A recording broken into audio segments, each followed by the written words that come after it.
پاکستان اس وقت انتہائی کربناک حالات اور خوفناک مصیبت میں مبتلا ہے۔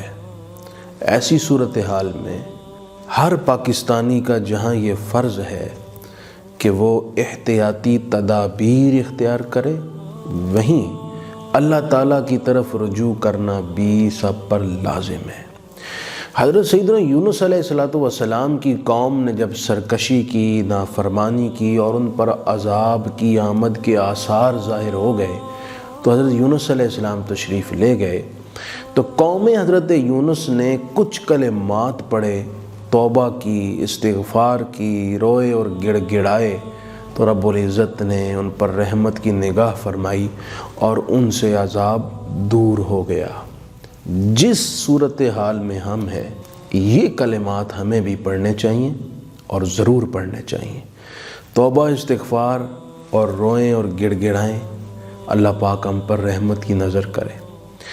اس وقت یونس علیہ السلام کی قوم نے کیا کہ وہ اپنے بچوں کو اور بوڑھے، بزرگ، جوان سب ایک کھلے میدان میں آئے، اللہ تعالیٰ کی حضور گڑ گڑائے اور یہ دعائیں پڑھی۔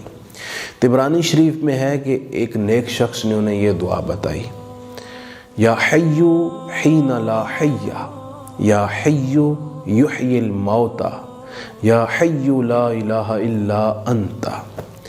جلیل القدر محدث اور صاحب کرامات حضرت سیدنا فضیل بن عیاض رضی اللہ تعالی عنہ فرماتے ہیں کہ انہوں نے یہ دعا پڑھی تھی: اللہم انا ذنوبنا قد عظمت وجلت وانت اعظم واجل فافعل بنا ما انت اہل ولا تفعل بنا ما نحن اہل۔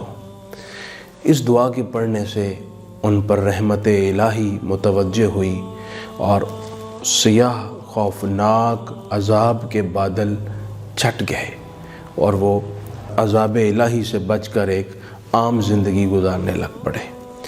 ہم یہ کلمات پڑھیں اور اگر ہمارے حکمران توجہ کریں اور ہماری قوم کو توبہ و استغفار کی طرف راغب کریں اور یہ کلمات پوری قوم پڑھے، امید ہے اللہ تعالیٰ کی رحمت سے کہ رحمت کی نظر ہوگی۔